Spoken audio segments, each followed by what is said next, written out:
From New York, this is Democracy Now! Our objective is to sever every economic lifeline that sustains this tyrannical regime until Tehran stands alone. The Trump administration has announced plans to escalate its economic war against Iran by issuing new sanctions and targeting Iran's trading partners. We'll speak to Cornell professor Nicholas Mulder, author of The Economic Weapon: The Rise of Sanctions as a Tool of Modern War. Then we look at how local officials in Illinois are collaborating with federal immigration agents, despite a state law barring the practice. While it might not surprise you to learn that police are still working with ICE, documents now reveal that county prosecutors are also feeding the agency information. We will speak to Aura Bogado of Injustice Watch. And then we'll go inside a Texas jail to hear from Autumn Hill, an activist sentenced to 50 years in prison for protesting outside the Prairie Land ICE facility in Texas. If you resist the Trump administration in any way, if you resist police, if you resist the mass incarceration of immigrants, they are going to bury you. We will also talk to reporter Jack Crosby about his new Rolling Stone piece, Incarcerated for Life in Trump's War on the Left. All that and more coming up.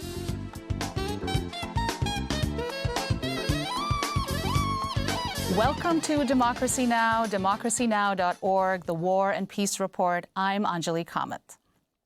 The Pentagon says it has resumed strikes on boats in the Eastern Pacific and the Caribbean after a 2-month pause. On Monday, U.S. Southern Command said 2 people were killed after it carried out a, quote, lethal kinetic strike on a low-profile vessel operating along established narco-trafficking routes in the Pacific Ocean. Once again, the Pentagon provided no evidence the boat was carrying drugs. Since President Trump launched a boat bombing campaign nearly a year ago, Southcom says it's killed at least 223 people. Amnesty International has condemned the strikes as extrajudicial killings, a form of murder, saying they amount to crimes under international law. The Trump administration has outlined plans to tighten sanctions on Iran, warning that businesses, banks, and other nations could lose access to the U.S. financial system if they continue doing business with Tehran. On Monday, Treasury Secretary Scott Bessent announced Operation Economic Outcast, which includes secondary sanctions on trade related to Iran's oil, shipping, cryptocurrency, gold, and aviation industries. Bessent said countries have a timeline to sever ties with Iran, but provided no details on which countries would be targeted or when. We are giving everyone the opportunity to remedy bad behavior. Why would I want to blow up the global financial system? We believe that it is important to level set and give people a cure period, but they should know that that will move very quickly and that we are serious. Iran's key trading partners include the United Arab Emirates, Turkey, Iraq, India, Pakistan, and China, which is the largest foreign market for Iranian oil. On Monday, China's foreign ministry called on the U.S. to return to dialogue and negotiations. Sanctions and pressure will not resolve disputes. They will only exacerbate tensions and escalate the situation, which is not in the interest of any party. China calls on the relevant parties to act rationally and with restraint and avoid taking any measure that may further escalate tensions or deal a blow to the global economic growth and financial stability. Iran has condemned the sanctions as an act of war. A spokesperson for the Islamic Revolutionary Guard Corps said they show the U.S. is resorting to economic warfare after it was defeated on the battlefield. We'll have more on this story after headlines. The Supreme Court has lifted a lower court's injunction on President Trump's executive order seeking to limit mail-in voting ahead of November's midterm elections. Trump's order directs the Department of Homeland Security to create state-by-state lists of eligible voters who are citizens. The U.S. Postal Service would then use the lists provided by states to assess if voters should be allowed to vote by mail. On Monday, justices ruled 6-3 that California and 22 other states lacked standing to sue over the issue. The ruling, however, did not address whether Trump had authority to impose the rules. The court's 3 liberal justices dissented. Justice Ketanji Brown Jackson warned that the majority opinion, quote, needlessly injects chaos and uncertainty into the upcoming midterm elections. Meanwhile, a separate nationwide injunction against parts of the same order remains in place. This all comes as Trump seeks Senate confirmation for 4 loyalists he's nominated to vacancies on the Board of Governors of the U.S. Postal Service. 3 of them have expressed doubts that Joe Biden won the 2020 presidential election. President Trump on Monday threatened to increase U.S. tariffs on Canadian cars, trucks, and auto parts to 50% starting next year. Trump's threat came just days after the U.S. imposed 50% tariffs on roughly $20 billion of other Canadian goods, prompting Prime Minister Mark Carney to announce plans to impose retaliatory tariffs beginning on September 8th. On Monday, Carney said Canada would return to trade talks only if the Trump administration changes tactics. When the Americans go to the negotiation table first with the right attitude towards our industries and a true partnership, of course we'll come to the negotiating table. In Gaza, Israel launched a wave of attacks on Monday, hitting a mosque, a water desalination plant, and tents housing displaced Palestinians. At least 7 people were killed, including 2 children. In central Gaza, an Israeli strike hit a house in the Burej refugee camp, killing a 4-year-old boy. In Khan Yunis, another child died from gunshot wounds after Israeli forces fired on her. This is Abu Amra, a Palestinian man at the site of the damaged mosque. This mosque has been here since the day we were born. Today I am about 48 years old, and I have always seen this mosque just as it was. The Israeli occupation is just hitting blindly. What are they hitting? They claim.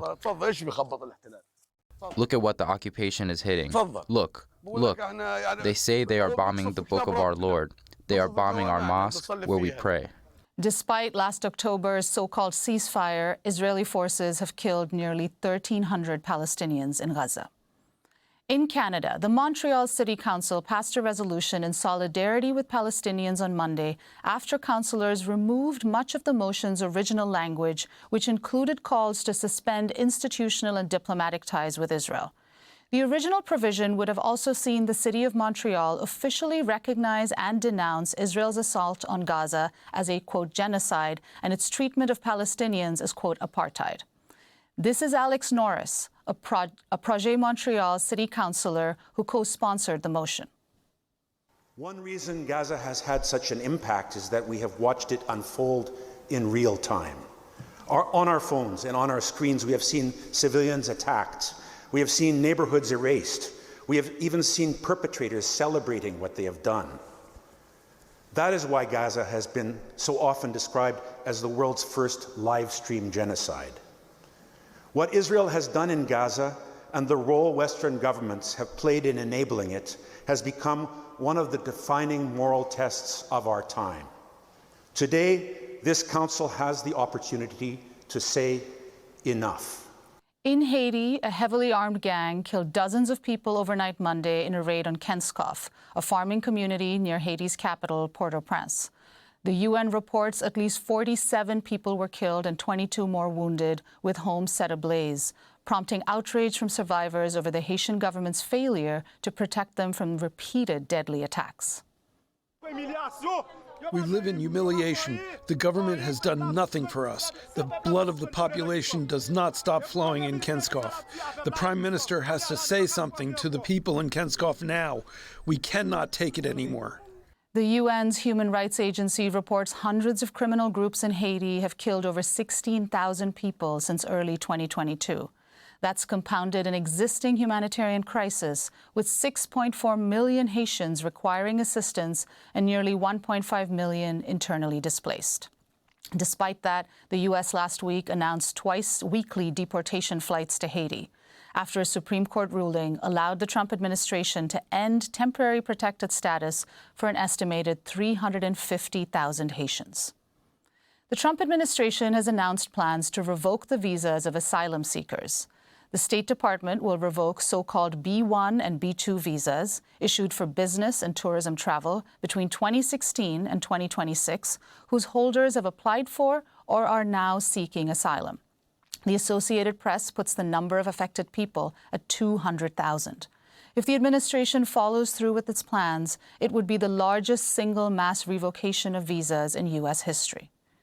Meanwhile, the Trump administration again announced plans to charge employers a fee of over $103,000 to hire skilled foreign workers through the H-1B visa program. The revenue would be used to fund ICE. President Trump had tried to implement a six-figure fee last year through a presidential proclamation, but a judge ruled against it in June. In Florida, ICE arrested a mother and daughter who were seriously injured in a car crash and brought to a hospital. According to family members, Grace Stephanie Calero Cabanilla and her 19-year-old daughter, Juliana Mia Cariel Calero, were placed in separate rooms after arriving at the hospital, and a sheriff's deputy began questioning the mother about her immigration status shortly after she arrived, while she was wearing a neck brace and had been given medication. According to family members, the mother had applied for political asylum and her daughter's visa document was valid till 2030. Democratic Congressmember Al Green filed articles of impeachment Monday against President Trump over his violent mass deportation campaign. In his resolution, Green argues, quote, President Trump is abusing the powers of the presidency by operating United States Immigration and Customs Enforcement and Customs and Border Protection as his vicious, quota-driven, unaccountable paramilitary police forces, transgressing with anonymity and secrecy, assaulting people, committing and covering up unjustified killings of civilians. This comes as a U.S. airman, Major Jason Watson, was arrested twice for calling for the impeachment of President Trump. He was officially criminally charged Monday for his comments. He faces 3 violations for contemptuous remarks about Trump, 5 violations for allegedly disobeying orders, and 2 violations for alleged conduct unbecoming of an officer. And Palestinian artist Suleiman Mansour has died at the age of 79. He was one of the leading figures in contemporary Palestinian art. He helped create a visual language of Palestinian identity, revisiting the land, exile, and occupation in works that frequently featured olive trees and traditional embroidery. He was born in Birzeit, near Ramallah, in 1947 and attended the Bezalel Academy of Arts and Design in Jerusalem in 1970.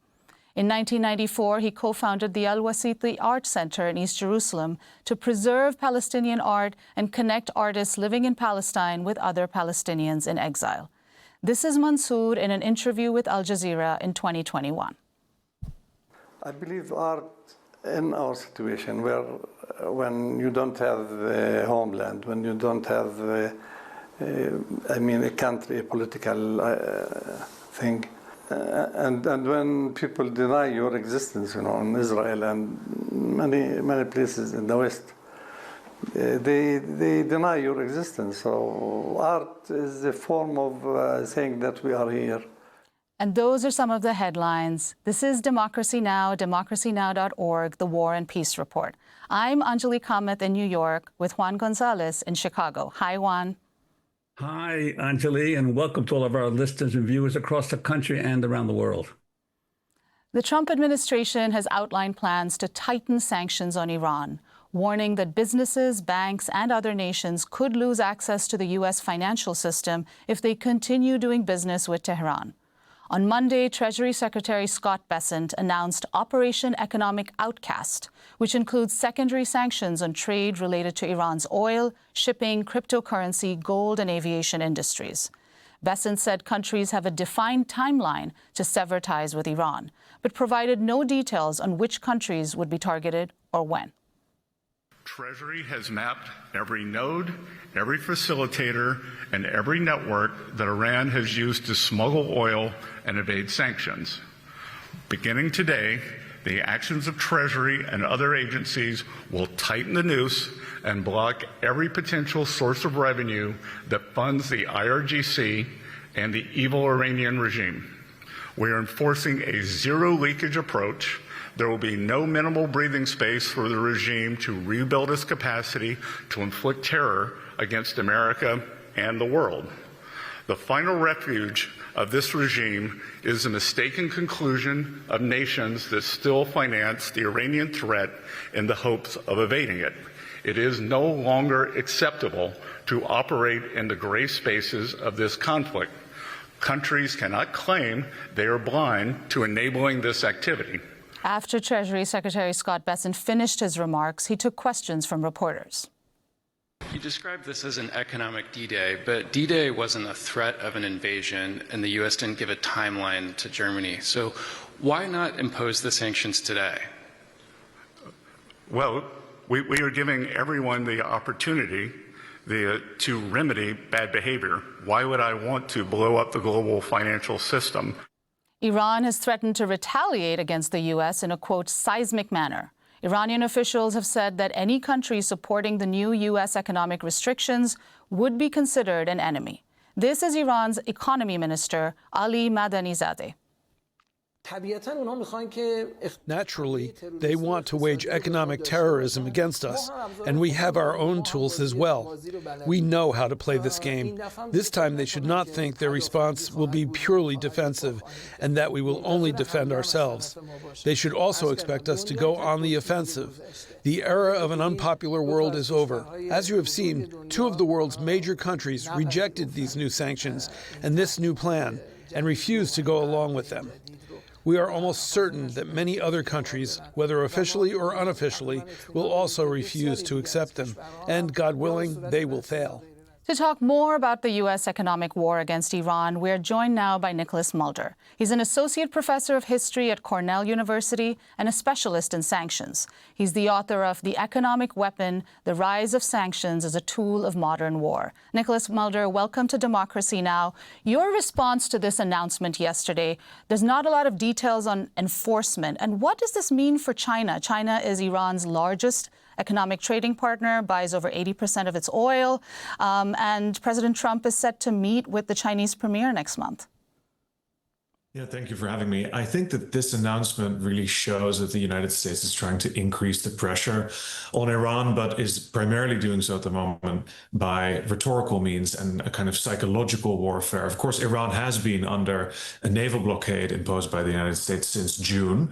The Iranian economy is feeling the pressure of that.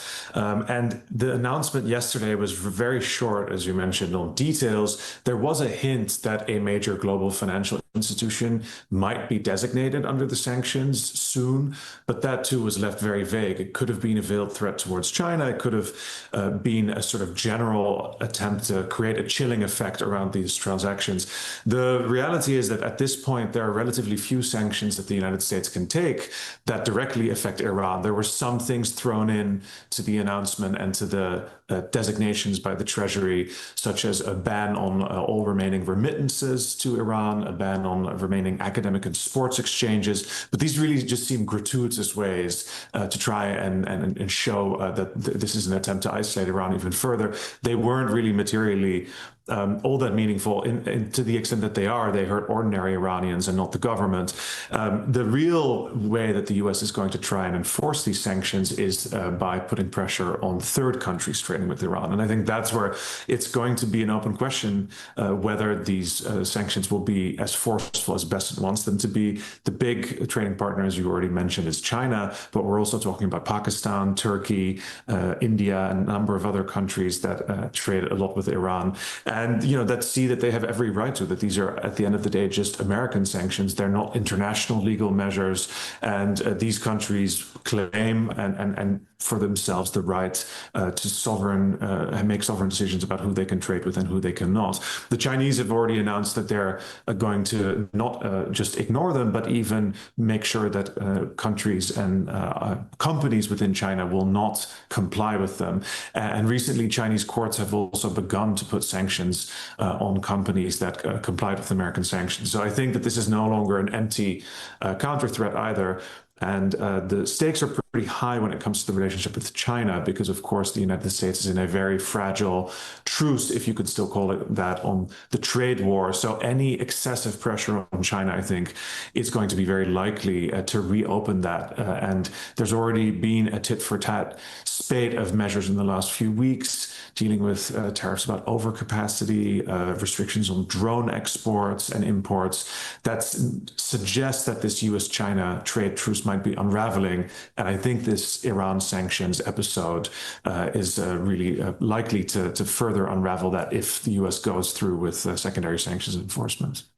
And Professor Mulder, about this issue of potential sanctions on large financial institutions. Most people are not aware that about 4 of the 10 largest banks in the world are Chinese banks, headquartered in China. If you include HSBC, which is in Hong Kong, it's half of the largest financial institutions in the world have direct ties with China. So what would be the impact of any attempt to sanction, for instance, a major Chinese bank or institution? So initially, it would depend on what kind of sanctions are placed on that bank, whether this is blocking them from participation in dollar markets or whether it's done through a full blocking order. There's a different range of sanctions that the U.S. could take. The impact for the Chinese would be that they would have difficulty immediately accessing the U.S. financial system, but that cuts both ways. They have a lot of reserves saved up, and it would almost automatically also have a major effect on Asian financial markets. These Chinese banks hold large amounts of reserves in Hong Kong, but also in Singapore and other markets, and that will cause liquidity issues there. So I think that this is something that can't really be sized up that quickly. Like you mentioned, the largest bank, industrial and commercial bank of China, ICBC, it's the single largest financial institution by assets, and so we're dealing really with hundreds of billions of dollars in assets. I very much doubt that the American government at this particular moment would choose to put sanctions on China's largest bank, given that the Chinese have also shown that they will immediately retaliate with rare earth export controls. They could retaliate by taking measures against all kinds of U.S. foreign investment in China. There is still, of course, a significant degree of American capital in China, so they could counter-freeze, and that could very quickly escalate. And at this moment, of course, we should sketch the broader picture here, which is that the United States has entered a period where its own sovereign debt, the treasury market, is no longer as stable as it once was. The rates are very high, and Bessent has spent the last 2 weeks desperately trying to talk down the treasury yield, trying to make sure that American government debt remains an attractive asset class to invest in. But bigger question marks have really emerged over that. So if he puts really aggressive sanctions on Iran, it will very quickly tend to backfire against American economic conditions. And there's 2 ways. One of them could be through the China channel. The other one could be by further removing oil from global markets. If there is a significant oil importer, say India, that is immediately and quickly cut off by American secondary sanctions, then what you might see is an immediate pass-through into U.S. inflation, expectations that interest rates are going to go up. We're coming up against the Federal Reserve meeting soon in the coming week, and an announcement by Kevin Warsh at the Jackson Hole Symposium about interest rates, and that is certain to feed into the Treasury market immediately, and that would be exactly the opposite of what Bessent is trying to achieve. So I see that announcement of him yesterday and the way that he handled the questions as of a piece with his broader attempt to talk the bond market into submission, or at least a kind of quietude, to try and get the bond vigilantes off the back of the American Treasury. The issue is, of course, here that the bond market, as well as other countries, get a vote as well, and the space for maneuver that the U.S. has in using these tools of very coercive economic statecraft has narrowed. And I'm wondering also the issue of the United Arab Emirates. Just before Bessent's announcement, the UAE announced that it was ending trade relations with Iran. Can you talk about the significance of this? That in fact, while all these hostilities have been going on, trade across the Persian Gulf between the UAE and Iran has continued for all of these months. Yeah, so the UAE has always been an important trading partner for Iran. There's also a very large Iranian diasporic community there, and people who move back and forth between Iran and the Emirates. And it has long been a hub for a lot of commercial companies, but that also includes the IRGC, Iranian state companies, as well as private entities. So that's long been the case. It's also been the case that the Emirates, of course, was a major target of the initial Italian Iranian retaliation against the American and Israeli attack after February. But then in the last 6 to 8 weeks, Iranian attacks on the Emirates really fell off dramatically. And there's been quite plausible speculation that this was because there was an arrangement that was reached between the Emirates and the Iranian government, and a certain modicum of trade was reallowed in exchange perhaps also for Emirati payments or unfreezing of frozen Iranian assets there.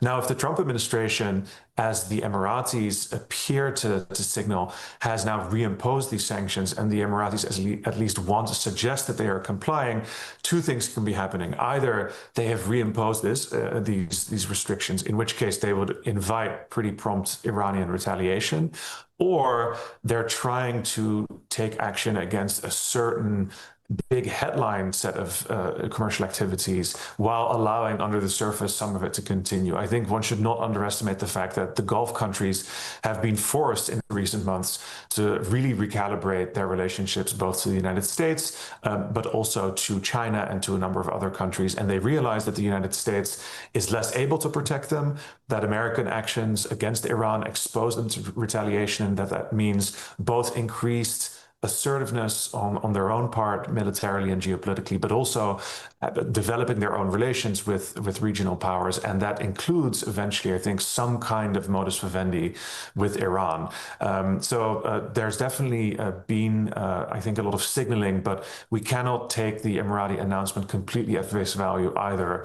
The proof will have to be in analyzing commercial data and trade data in the months to come. And only in time can we tell if this is really what's happening. And Nicholas Mulder, how is this playing out in Iran? I mean, yesterday the Iranian rial dropped to a record low of nearly 2 million to the dollar. But Iranian government officials continue to dismiss the Trump administration's sanctions announcement. Is there a disconnect between the political defiance we're seeing from the Iranian government and the actual impact of the sanctions on the ground? Well, the sanctions have definitely had an impact, and the U.S. naval blockade, to be more specific, more still since the beginning of June. For ordinary Iranians, of course, this war, which did not spare them in the least, has been horrific. On top of that, there's major reconstruction costs that are now very difficult to finance because of Iran's relative isolation. And what exports had been getting out of Iran in the form of oil and other exports now have also dropped off. So Iran is no longer as free to trade as it wants. There are a number of overland routes that have been activated with neighboring countries, but those have a much reduced volume in terms of what they can sustain. And I do think you're right to suggest that the Iranian government, certainly the people that now seem to be having the most influence over decision-making, a number of IRGC and military figures, believe that this economic blockade shows that the Americans are out of military options, and that actually they interpret this as a sign of American weakness. So they're not afraid to up the ante further and to threaten retaliation. And they seem also quite capable of carrying it out if they so choose. The question is whose negotiating position is going to strengthen further by that kind of escalation? Will time be on the side of the Trump administration, or is the Trump administration actually itself racing against the economic clock with, like I said, rising inflation in the US, a deteriorating bond market, midterms coming up? In Iran, the government seems determined to ride this out, even if it means that the population will continue to suffer further in the near term. So yeah, that's how I see the lay of the land as it stands right now. Nicholas Mulder is an associate professor of history at Cornell University and a specialist in sanctions. He's the author of The Economic Weapon, The Rise of Sanctions as a Tool of Modern War. Thank you so much for joining us. Coming up, we look at how local officials in Illinois are collaborating with federal immigration agents despite a state law barring the practice. Stay with us.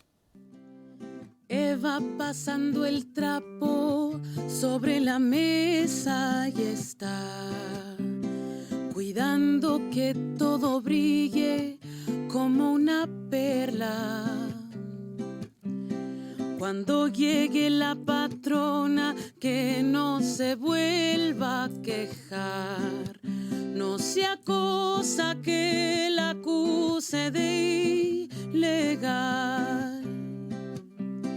O se atiende los jardines, parecen de Disneyland. maneja una troca vieja sin la licencia.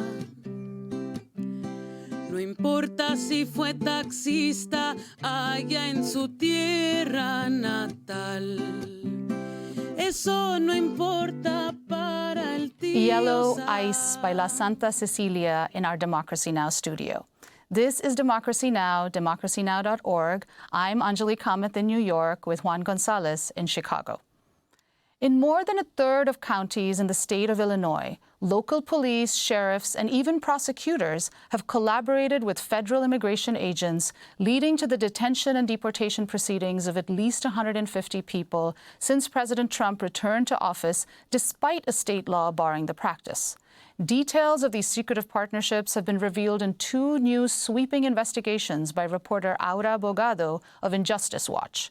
As part of her investigation, Aura Bogado obtained police body cam footage from April 2025 when Riverton, Illinois police officer Brad Herzog pulled over 31-year-old Guatemalan national Daniel Torres Perez.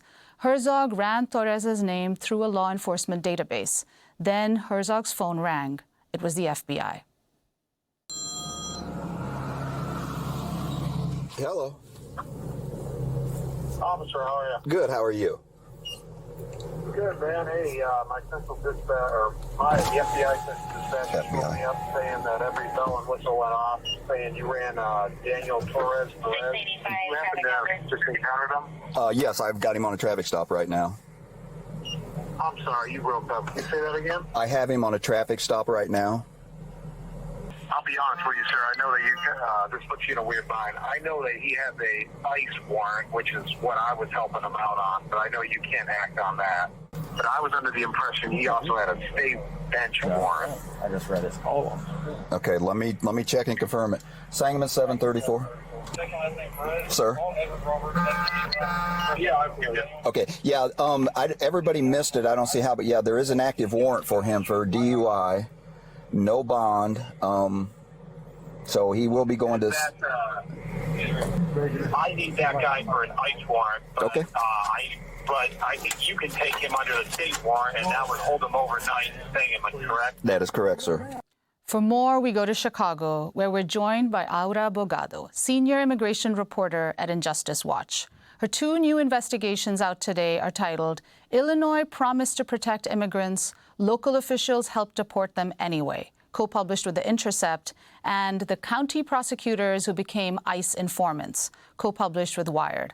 Aura, welcome back to Democracy Now! Astounding investigation, incredible revelations. Talk about the role of cops, sheriffs, and prosecutors in sharing information with federal immigration agents in Illinois, a state that's supposed to be a sanctuary state. I mean, the Trust Act expressly prohibits this, or so one would expect. How is this collaboration happening, and is it legal? Yeah, those are great questions. Thanks for having me, Anjali. Part of the reason that I came to Chicago was to really investigate how much of not only the Trust Act, but the many promises that are made by the state's leaders to its immigrant communities and to residents at large about protecting these communities was true. And what I found was a pattern over and over and over again, as you mentioned, in more than 1 in 3 counties, an agency, whether that's a police department, a sheriff's department, or even a county prosecutor, has worked with federal immigration officials to flag, detain, and deport at least 150 people. Those are 150 individuals whose lives were very often changed, communities completely split apart. I've spent a lot of time not only, going through records and paperwork and talking to the law enforcement side of this, but also with families. I've talked with more than 20 people who, were in these records. A lot of them have been deported, mostly to Central America, and with their families. This week, I think, and a lot of our families' kids are going back to school, whether that's pre-K or college. And I've been talking with children sort of this whole year, and sometimes they contact me when they miss their dad, because mostly the people who've been affected are overwhelmingly men. There are some women, but it's overwhelmingly men, and their children miss them, particularly at a time of change, in the fall, not only here in Chicago, but throughout Illinois. In terms of what is and isn't legal, it probably doesn't surprise a lot of people to know that law enforcement agents, police and sheriff's deputies continue to work with ICE.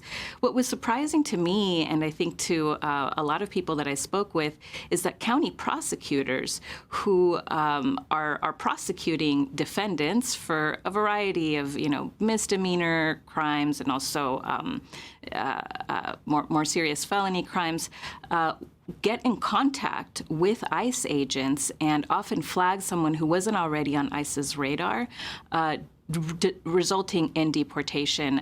Sometimes the only reason that they reach out to ICE is because they say, for example, this person is homeless or this person doesn't speak English. They have no premise to even know what a person's immigration status is, but they continue to reach out to ICE here in Illinois. And Auto, what was surprising to me, there was a lot in your reporting on this that was really shocking, but this almost like real-time communication between a local police on a traffic stop and ICE, and in other words, federal authorities almost monitoring what's going on. And because clearly in many of these so-called sanctuary states, there's a big difference between what happens in the major cities and what happens in the more rural areas. In Illinois, for instance, Chicago is very different than downstate Illinois, the prosecutors and the police in those parts of the state. But this whole issue of how closely interlocked the ICE and federal authorities are with local police. Could you talk about that a little more? Sure. Prior to doing this reporting, I knew that there's sort of these data loopholes. If someone is booked into custody, a fingerprint will absolutely make its way to ICE, and ICE will try and do what it can to apprehend that person. What surprised me, and as we all saw in that video, and that's not the only example of it that we have, is that when someone is pulled over and an officer enters that name into dispatch, the dispatch then sends it to the Illinois State Police, which sends it to the FBI. The FBI then sends it to DHS. That's where ICE can sort of see that a person is there. And then the information that ICE may have, an administrative request, administrative warrant, administrative detainer request, is then routed all the way back to that officer in real time, and that can prove very consequential. The person who's pulled over in the video that we just saw, Daniel, he was deported a few months after that incident. He was never able to go back home to his family in Illinois, and so it's the stakes are really, really high. I also assumed that outside of Chicago it would look very different. We have found here in Cook County that there are a lot of incidents that are similar. For example, in Tinley Park, which is here in Cook County, it's a little ways from Chicago, but you can take a train there. You can drive over there. There are officers who also interacted with immigration agents in real time. They didn't detain the person on site, but they provided crucial information to immigration agents, including, for example, when and where a person was working, their home address, in one incident, a mother's name. And so it's a lot of personal data that one would imagine wouldn't be shared because of the statutes that we have here in Illinois. And again, the many promises that, for example, our Governor J.B. Pritzker has made to these communities. But it continues to happen, and it does happen, like you said, in real time. and the consequences are really, really detrimental for families. And I wanted to ask you about that. This whole has there been any response from Governor Pritzker or the Illinois State Police Director Brendan Kelly to some of the stuff that you found? Did you attempt to reach the governor's office? I did. Unfortunately, I didn't hear back from Governor Pritzker's office. I also didn't hear back from Brendan Kelly. Brendan Kelly is the director of the Illinois State Police. He is handpicked by J.B. Pritzker, and so what happens in his office, comes down in some ways from the top. He serves in Pritzker's cabinet, and so he enjoys that position. But the Illinois State Police, Brendan Kelly did not get back to me, and neither did J.B. Pritzker. Unfortunately, I don't know, more than 60 offices or so did not respond to my many requests for comment. I took a long time working on this investigation, and I made sure that these agencies had plenty of time to respond. Unfortunately, Pritzker's office didn't. And Aura, your piece for Wired has these incredible story about prosecutors, local prosecutors sharing information with federal immigration agents. And it's unclear whether they are covered by Illinois law. Is that right? Talk about the scale at which this is happening, and also tell the story of the person you profile in that story, Rolando Perez Samayoa. Yeah, so in 1 in 6 Illinois counties, I found evidence that county prosecutors are indeed sharing information with ICE and federal immigration agents. It essentially happens in one of two ways. Sometimes they will respond, a staffer or even the elected state county prosecutor here in Illinois will respond to a request either from an immigration court, an ICE agent, et cetera. They very often send different police records, information about when and where to find someone. But oftentimes we found that these staffers, these assistant prosecutors, and even the county prosecutors themselves will reach out to ICE. No one has to ask. The information is turned over. Some of what's shared there, for example, is when and where someone will be released from jail, when someone will appear at court. And again, these are the very defendants that their own offices are trying. Something important to remember is that, when someone is accused of a crime, no matter how big or small in the United States, there are constitutional rights for everybody that is afforded to every person, right? Those rights are suspended in the immigration context. The bar that is needed to sort of prove a case for deportability is so much lower. You're also not afforded counsel as you are in a criminal case. And so the rights just could not be more different. They're really on different ends of the spectrum. And in the case that I write about, Rolando Samayoa, he was in a DUI. He, told me that it's like one of his biggest regrets in life. He felt very, very bad about it. The first time we talked, he told me, I moved to Illinois because it's supposed to be a sanctuary. He was originally going to go to Alabama and heard from social media, from friends and from family that this is the place to be. This is a place that was going to keep someone like him and his family safe.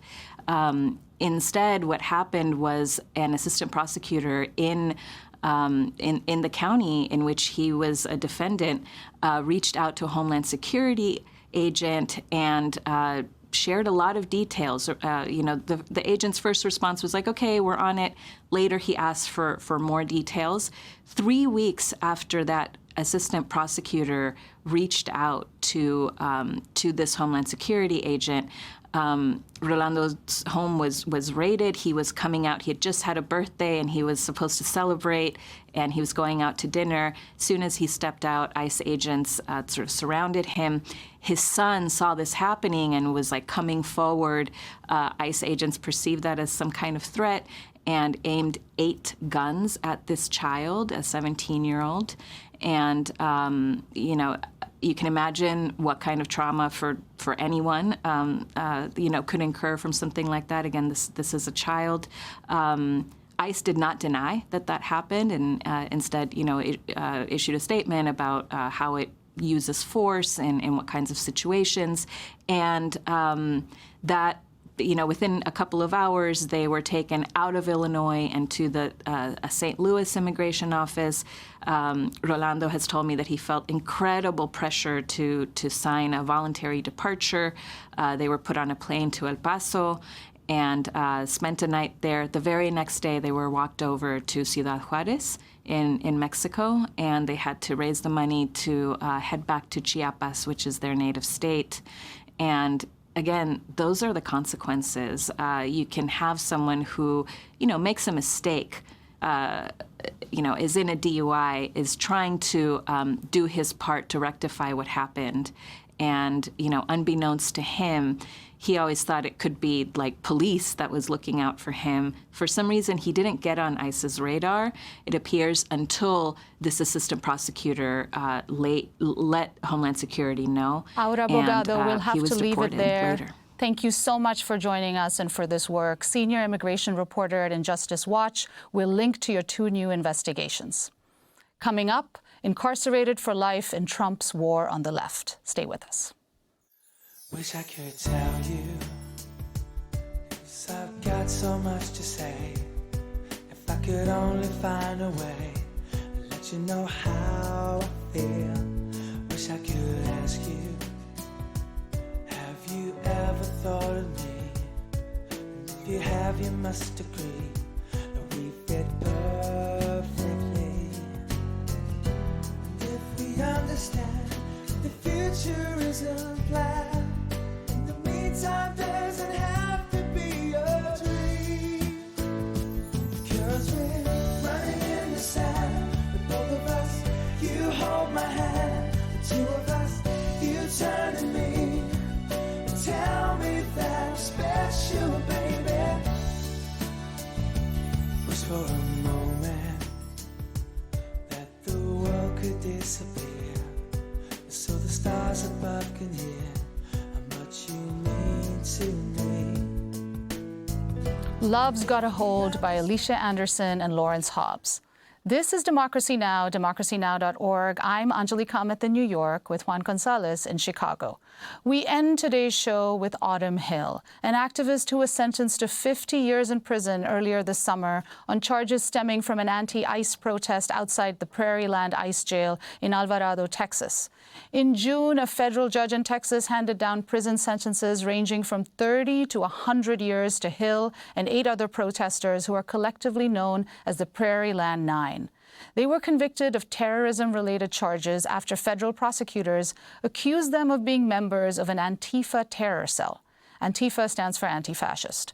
During the July 4, 2025 demonstration, fireworks were set off and a police officer was shot and wounded. Former U.S. Marine Corps reservist Benjamin Song, who was convicted of the shooting, received a 100-year sentence. In a statement, he said he only fired his rifle because he believed the officer was about to shoot another activist. One activist, who wasn't even at the protest, was sentenced to 30 years in prison for moving a box of anti-fascist magazines and pamphlets. Our guest, Autumn Hill, says she left the protest before the police officer was shot, but she was still charged and convicted of rioting, providing material support to terrorists, conspiring to use and carry explosives, and using and carrying explosives. Hill and other activists had brought fireworks to stage a noise demonstration to show support for people detained in the ICE jail. She's profiled in a recent piece in Rolling Stone headlined, "Incarcerated for Life in Trump's War on the Left." In a few minutes, we'll speak to Rolling Stone reporter Jack Crosby. But first, let's turn to Autumn Hill in her own words. Democracy Now! Spoke to her by phone last week from the Johnson County Correctional Facility. Growing up Christian, I was deeply moved by the radical love tradition of Jesus Christ. And I saw civil rights leaders like Martin Luther King Jr. in American history and the abolitionists of the Civil War era as being inheritors of that. I've always seen those as being those political goals as having a basis in a spirituality that is founded in radical love, and that is founded in seeing every human being as equal, as equally worthy of love, as equally worthy not just of love in kind of a lovey-dovey, like feeling sort of a way, but real material love that works itself out in actions of care and tenderness, and sometimes in acts of fierce protection and defense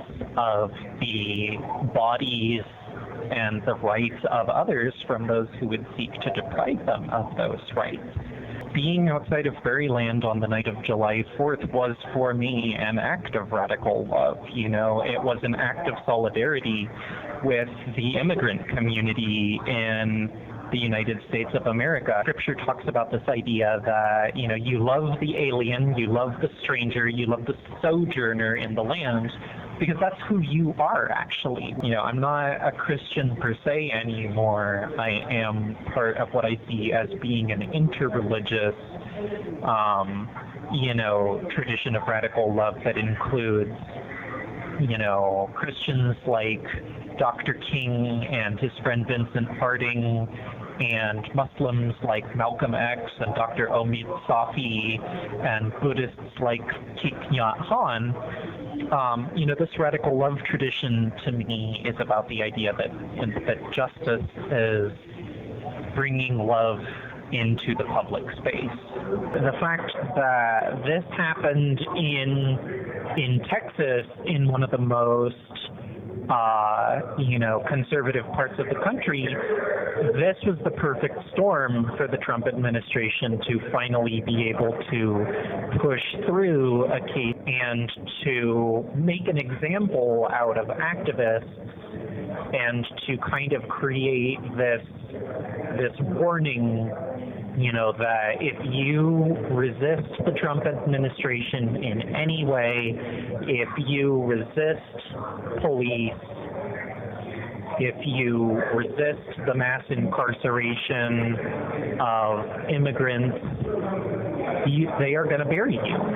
I'm absolutely being imprisoned, for a political agenda. That was Autumn Hill speaking to Democracy Now!'s Nicole Salazar from Johnson County Correctional Facility.